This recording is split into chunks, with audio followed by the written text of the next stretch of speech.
Plaza ADN. Junto a Lucía López, encontrémonos en tu Plaza ADN. Bueno, partimos en este primer bloque para conversar de este tema de la ley de cuidados, de la ley Chile Cuida, de la ley de apoyo. Está la ministra de Desarrollo Social y Familia, Javiera Toro, aquí en el estudio. Muchas gracias, ministra, por venir. No, gracias por la invitación. ¿Qué significa cuidados?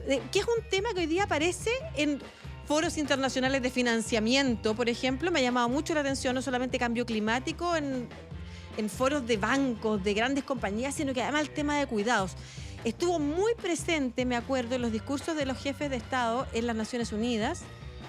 Y lo vemos acá en un proyecto de ley que ha avanzado, afortunadamente, y que está listo, podríamos decir, a ser despachado. ¿Qué significa este proyecto? ¿Qué significa cuidados? Bueno, cuidados, lo decías al principio, todos en algún momento de nuestras vidas necesitamos ser cuidados, a muchos nos va a tocar cuidar, especialmente a las mujeres que lo hacen de manera muy mayoritaria, pero hace poco no estábamos hablando tanto de esto, más allá de que se viene discutiendo en instancias internacionales o en instancias académicas hace décadas. La verdad es que yo diría que hasta la pandemia no era un tema que estaba en el centro del debate, y la pandemia develó mucho esta crisis de los cuidados, como cuando tuvimos que guardarnos para cuidarnos justamente, la participación laboral de las mujeres disminuyó, retrocedió 10 años, o sea, lo vimos muy materialmente. Y justamente lo que estamos viendo hoy día en Chile, pero también en Latinoamérica y también en el mundo, es cómo ya no debiese ser una responsabilidad familiar e individual únicamente, sino social. Y eso apunta el Sistema Nacional de Apoyos y Cuidados Chile Cuida, y lo que estamos haciendo con el proyecto de ley. Así que es efectivamente una discusión que se está dando en el mundo, pero Chile también está ocupando un rol bien de... No es el único ni el primer país que avanza en esto, pero sí de los que está avanzando de manera decidida ya en estos tiempos. Como más de vanguardia Sí, en la discusión. Sí, efectivamente. O sea, uno podría decir que igual estamos llegando tarde porque ya tenemos una crisis de los cuidados, pero nos estamos haciendo cargo de una realidad que si no asumimos ahora se va a profundizar. O sea, tenemos una sociedad que envejece y esto implica, bueno, una serie de cuestiones en todo sentido, porque los cuidados sostienen la vida, ninguno de nosotros estaría vivo, sostienen la familia, sostienen la sociedad y sostienen la economía, porque tenemos datos, por ejemplo, como que el trabajo doméstico y de cuidados no remunerado equivaldría alrededor del 20% del Producto Interno Bruto si es que se calculara de esa manera. O sea, pero no le estábamos dando ese valor social y hacia allá hemos apuntado desde el gobierno. Hemos tenido políticas bien decididas, o sea, aquí han habido avances concretos, hemos avanzado en políticas, con el reconocimiento, con la credencial, con la red de empresas Chile Cuida, por mencionar algunas iniciativas, pero la ley es fundamental para que esto no dependa de un gobierno. Perfecto. De hecho, recuerdo cómo hace unos años atrás, 5 años atrás, quizás recibimos el primer reporte que desarrolló Comunidad Mujer, Paula Poblete, de hecho, la subsecretaria, Sí. Como investigadora central o principal, junto a Banco Central de Chile, que mostraba esos datos, que son datos invisibilizados. ¿Cuánto vale realmente el trabajo doméstico no remunerado, no es cierto? ¿Y cómo mueve la economía? Porque representaba el PIB ampliado un 23% aproximadamente en aquel entonces. Y ahí se empezó a hablar de la crisis de los cuidados. Yo quisiera que esta introducción inicial la fuéramos desglosando. ¿Qué significa crisis de los cuidados? Para que podamos entender por qué es importante trabajar en cuidado. Bueno, decimos que es una crisis porque ha estado distribuida muy desigualmente el trabajo de cuidado, o sea, lo realizan en más de un 85% las mujeres y eso implica una serie de otras consecuencias como desigualdad, pobreza, implica que muchas mujeres dejan sus carreras laborales o no pueden recibir remuneraciones o trabajar en el mercado formal todo lo que quisieran y se va produciendo un círculo vicioso que además se interrelaciona con otro fenómeno. O sea, la población está envejeciendo, en parte porque está aumentando la esperanza de vida. Una buena noticia, sin duda, pero se produce un problema si no tenemos a alguien que se haga cargo de esa dimensión. La tasa de natalidad está disminuyendo, en parte porque han disminuido los embarazos adolescentes, que es una muy buena noticia, pero también sabemos que hay muchas personas, muchas mujeres sobre todo, que queriendo tener hijos deciden no tenerlos porque cómo afectaría sus proyectos de vida. Y al mismo tiempo, implica todo esto, implican más cargas de cuidados que si no cambiamos el rumbo en el fondo, sigue recayendo sobre las mujeres y se profundizaría esta crisis de los cuidados. Y por eso es tan relevante lo que hemos hecho, pero sobre todo lo que hay que hacer para adelante, porque en estos 4 años hemos avanzado, o sea, de manera inédita, en términos de cobertura, en términos de presupuesto, en términos de reconocimiento, pero no alcanzan 4 años para hacerse cargo de una crisis de esta magnitud. Claro, y ahí es que entonces se discute una ley que crea un sistema nacional de cuidados que ya va a perpetuar de manera más institucional, por ejemplo, la certificación y la identificación de personas cuidadoras también para que no estén solas en esa tarea. Y hay una pregunta que se desprende y que nos sirve para la conversación también, porque alguien podría decir, ¿y por qué tendría que ser una responsabilidad social? ¿Por qué no tiene que ser una responsabilidad de las familias? Bueno, por lo que yo decía al principio, porque la sociedad no existiría si no hubiera cuidados. No es solo un problema individual, que cada uno de nosotros esté vivo no es solo un problema de o una responsabilidad solo de nuestras madres, de nuestra familia más inmediata, sino que todos contribuimos justamente a que exista la sociedad, que exista la economía, incluso a propósito de los datos que comentábamos respecto de cómo contribuye al desarrollo económico, y también porque tenemos una sociedad que va cambiando. O sea, no solo envejece la sociedad, sino que también hoy día hay familias más pequeñas, hay menos redes familiares. Uno dice, bueno, corresponsabilidad de género en el hogar. Bueno, no todas las familias tienen la misma composición. No en todas las familias hay otras personas con quien compartirse esos cuidados al interior de la casa, sino que requiere el apoyo de la comunidad y de la sociedad. Y por eso, cuando hablamos de sistemas de cuidado, lo que buscamos es avanzar, nosotros decimos, hacia corresponsabilidad social y de género. Y concretamente, ¿qué significa eso? Que el trabajo de cuidado no se trata de decir antes lo hacía la familia, ahora lo va a hacer el Estado. No, sino que lo repartamos entre la familia, las comunidades, que cumplen un rol muy importante, el Estado y también los privados. Y ese es el objetivo del proyecto. Muy bien, esa parte, identificar. No es que las familias no van a dejar de cuidar, sino que van a ser apoyadas. Al contrario, o sea, y eso de repente también es un mito que ha surgido en la discusión. Y al contrario, lo que nosotros vemos, tanto en el debate parlamentario, en las organizaciones de cuidadoras o cuando recorremos el país, es que lo que las familias necesitan es apoyo. O sea, esto además produce mucha culpa, muchos sentimientos encontrados, porque claro, es muy personal y en general se hace con mucho cariño, con mucho amor, pero eso no quita que no sea agobiante, no quita que tiene efectos, y esto está demostrado en la salud física, en la salud mental, las lesiones, lo que significa cuidar a alguien postrado o el trabajo que significa 24/7. O sea, no es justo que eso caiga solo sobre una persona. Entonces, nosotros creemos que haya un sistema de cuidado no compite con la familia, sino que apoya a las familias. Claro, y de hecho una manera de invertir también en la economía fiscal, porque prevenir enfermedades, por ejemplo, que se pueden desarrollar a propósito de personas que van a necesitar ser cuidadas, que se pueden desarrollar en las personas que cuidan,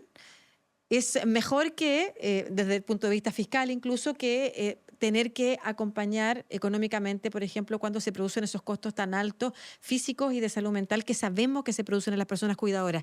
Y una cosa importante también que yo creo que pasa en hartos temas es entender que esto pasa más en la sociedad de lo que creemos y que en vez de ser casos individuales, en realidad es un problema social. O sea, hay un tema de cuidado. Las agrupaciones de cuidadoras hace un tiempo que se están organizando y se están visibilizando, pero cuidar a todo nivel, público y privado, familiar y socialmente, desde, a propósito de que vamos a estar conversando sobre el proyecto de Sala Cuna, ustedes pueden revisarlo en nuestro canal de YouTube si están ahí en la playlist de ADN, la conversación sobre el proyecto de ley de Sala Cuna. Desde nuestra primera infancia hasta nuestra vejez, necesitamos en distintos momentos de cuidado, y estoy pensando como en otros países, por ejemplo, usted lo mencionaba a propósito del envejecimiento de la población. Hoy día el tema de la soledad de los adultos mayores y de las enfermedades que eso empieza a atraer a las personas también forma parte de esa conversación. Entonces, qué importante saber que en general este es un proyecto que ha ido avanzando en el Congreso, ¿no es cierto? Sin mayor problema. Hay hasta el momento todavía un acuerdo país, digamos, político en general, de que sí es importante avanzar en eso.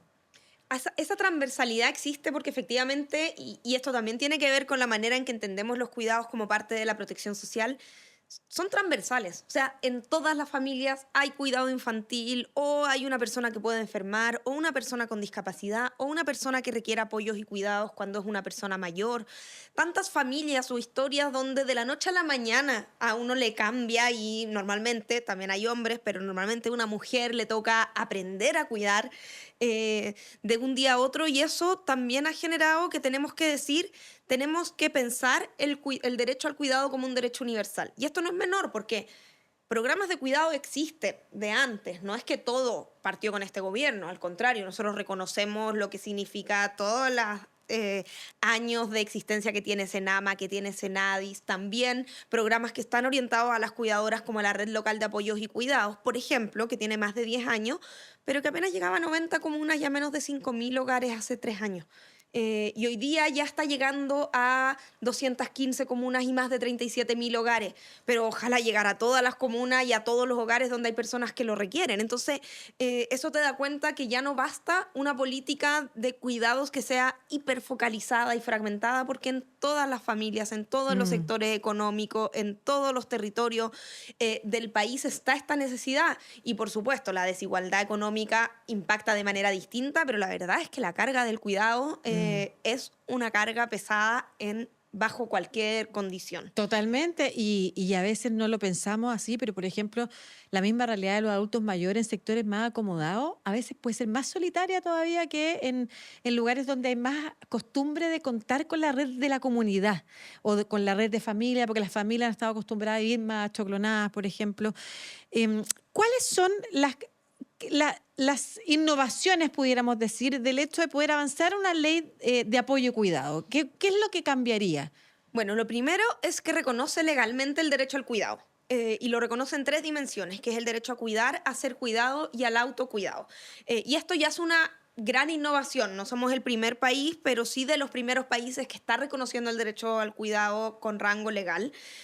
A nivel latinoamericano hay una opinión consultiva reciente de la Corte Interamericana de Derechos Humanos que reconoce el derecho al cuidado como un derecho autónomo fundado en los distintos instrumentos internacionales, pero aquí nosotros lo estamos trayendo a nivel legal. Entonces eso ya es un avance importante. Perdón, ¿qué significa derecho al cuidado, al autocuidado y a ser cuidado? Bueno, significa justamente abordar esas 3 dimensiones, que es derecho a ser cuidado cuando uno lo requiere, cuando es niño o niña. Aquí estamos hablando que el proyecto contempla niños, niñas y adolescentes, personas con discapacidad, personas con dependencia, personas mayores. Y personas cuidadoras remuneradas y no remuneradas. Es bien amplio, y en ese sentido hay desafíos que han avanzado en estos años, pero hay otros que hay que profundizar en los siguientes, sin duda. Derecho a cuidar, y ahí hablamos del derecho a decidir también. Poder decidir cuidar o no cuidar, y poder decidir que cuidar no signifique una pérdida de libertad, de autonomía, que se pueda cuidar en dignidad. Entonces, ahí esa es la dimensión de cuidar. Y el autocuidado es fundamental, porque sobre todo las cuidadoras bueno, ya tú misma lo decías, o sea, implica muchas veces una serie de dolencias de salud porque la cuidadora no tiene tiempo de cuidarse a sí misma. ¿Para qué decir siquiera ya tiempo de ocio o hacer lo que poder dedicarse a otras cosas? Y por eso están esas 3 dimensiones. Luego el proyecto lo que hace es que tiene recursos para ampliar la oferta pública, y ahí es bien concreto. Los programas de cuidado se van a ampliar bajo el principio de universalidad para ir llegando a la población a la que hoy día no llegan. Y bueno, por supuesto no podemos de un año a otro llegar a todos a quienes quisiéramos, pero sí establecer ese principio de gradualidad y establecer una primera prioridad, que es que podamos llegar a todas las comunas del país con un programa que apoya en los domicilios a las personas cuidadoras de personas con dependencia severa. Porque las personas con dependencia severa normalmente implican un cuidado 24/7. O sea, gente que no tiene tiempo para nada. Y por lo tanto, el programa de la Red Local de Apoyos y Cuidado llega a los domicilios y entrega distintos tipos de apoyos, pero entre otras cosas entrega relevo, o sea, una cuidadora de reemplazo unas horas a la semana. Y eso viene garantizado en el proyecto de ley. Como yo decía, en ese caso eso no es nuevo, viene hace más de 10 años, pero tenía una cobertura muy pequeñita. nosotros la hemos Ampliado. por 5 al menos, pero el proyecto de ley dice que esto tiene que Llegar a ser universal. Llegar a ser universal. Y establece también el sistema para que aquí haya una efectiva coordinación y esto tenga una perspectiva también de crecimiento. ¿Y crea institucionalidad nueva o se aprovechan las capacidades o la institución que ya existe? Bueno, principalmente se aprovecha la institucionalidad que ya existe, se crea una Secretaría Ejecutiva de Apoyos y Cuidados, pero que es la institucionalidad nueva que va a depender del Ministerio de Desarrollo Social.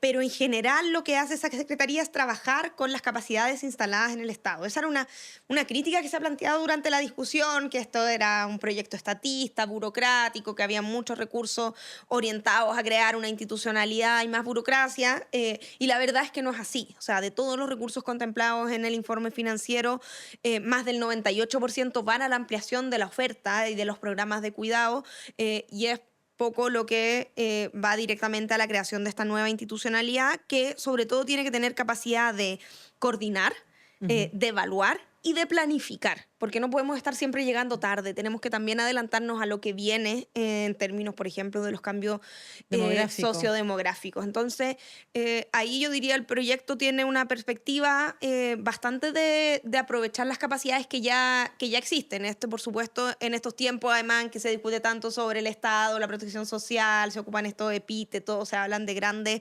recortes de los gastos sociales. Por supuesto que esto también ha sido materia de discusión, pero hasta ahora ha primado también el entendimiento de que aquí hay un proyecto que no puede prescindir de una institucionalidad porque se da por un lado la discusión de mucha institucionalidad, mucha burocracia, pero en la práctica lo que dicen las cuidadoras o las personas que requieren cuidado es: yo veo un Estado que no conversa entre sí, tengo que ir de ventanilla en ventanilla, no sé si tengo que ir a tocarle la puerta a Senadis, a la municipalidad, al Servicio de Salud, al Ministerio de Desarrollo Social, y esa falta de coordinación finalmente termina pasando la cuenta y por eso se requiere fortalecer la institucionalidad, pero no creando todo un monstruo como hay un imaginario, porque no es eso lo que hace el proyecto, al contrario, sino que aprovecha las capacidades que hay instaladas en el Estado. Y si uno pudiera proyectar esto hacia un Chile de mediano plazo y dada la transversalidad del proyecto, después le voy a preguntar en qué está la discusión ahora, ¿no es cierto?, antes de que se convierta en ley, porque se esperaba que hace una semana fuera despachado, sin embargo pasó a comisión mixta por un par de artículos. ¿Qué es lo que cambia en Chile? Bueno, lo que cambia es que ya nunca más una mujer o un hombre tenga que cuidar en soledad, que no siga sintiendo que es una responsabilidad individual, sino que sienta que hay una comunidad y un Estado que la apoya, que cuida, que es una responsabilidad compartida.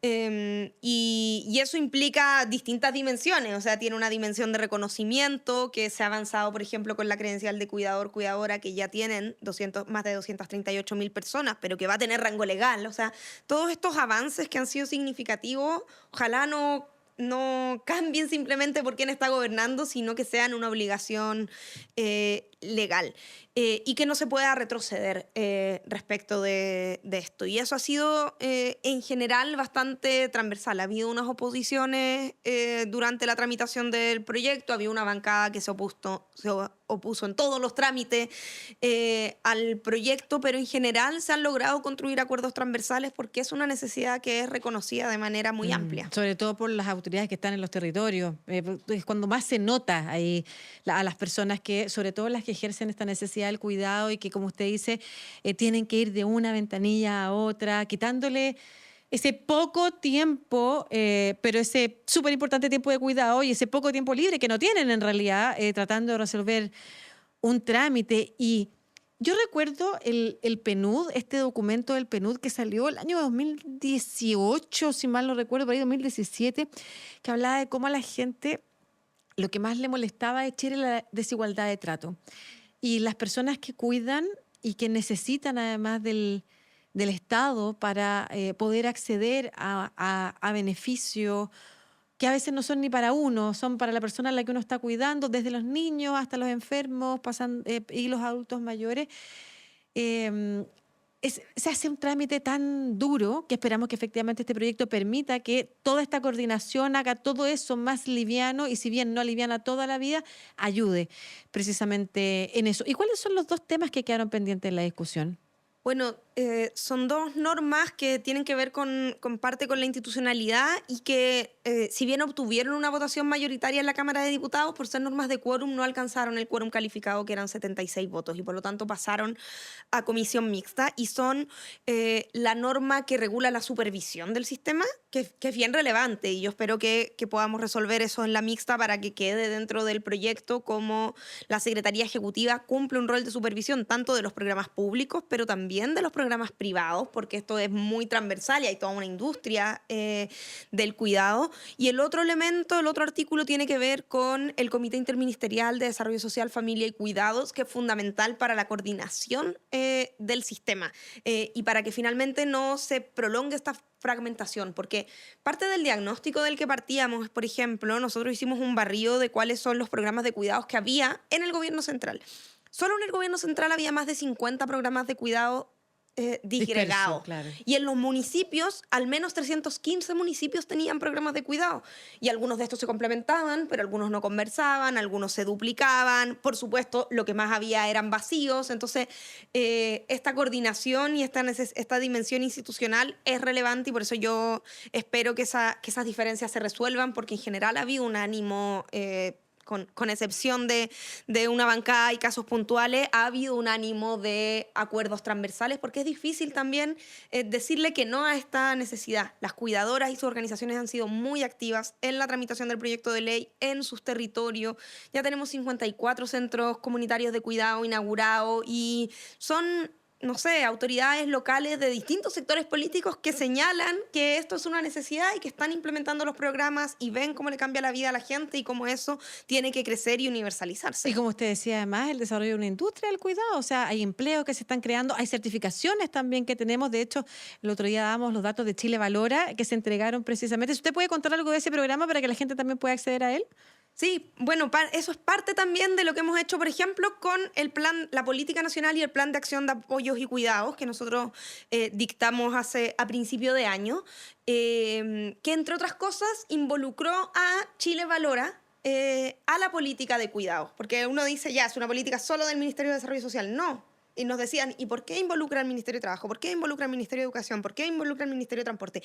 Bueno, porque nosotros ejercemos los cuidados en todas esas dimensiones. Entonces, Chile Valora en particular se comprometió en el Plan de Acción de Apoyo y Cuidado a certificar a cuidadoras. Hay tantas cuidadoras que no tenían idea de cómo cuidar, pero no han aprendido la práctica. Llevan 10 años cuidando y luego, si quieren... valorizar eso en el mercado laboral, eso no se reconoce.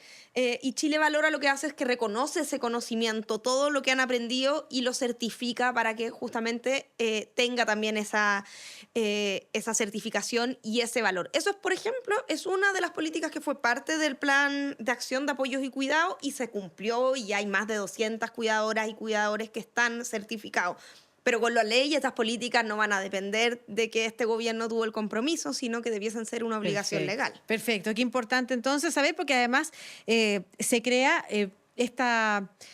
este cruce de oportunidades que implica también no solamente ser apoyada cuando te toca cuidar, por ejemplo, a alguien de tu familia, ya sea un recién nacido, una persona enferma, una persona mayor, sino que además te permite capacitarte y certificarte y tener mejores oportunidades de empleabilidad también. Muchas gracias, ministra de Desarrollo Social y Familia, Javiera Toro, por venir a conversarnos de este proyecto que habla mucho de cooperación, que es uno de los temas que promovemos también en este programa, y de institucionalizar para facilitar esa cooperación que sin duda beneficia a las personas, a las comunidades. No solamente hablamos de cooperación internacional, por ejemplo, en este país, pero en este caso estamos hablando de esta cooperación a menor escala, que es tan importante también para sacar adelante a las personas, a las familias, a los niños y niñas. Y a propósito de eso vamos a estar hablando también en el próximo bloque del proyecto de ley de Sala Cuna Universal, súper importante también en este capítulo especial dedicado a los cuidados. Muchas gracias, ministra, por estar aquí. Muchas gracias.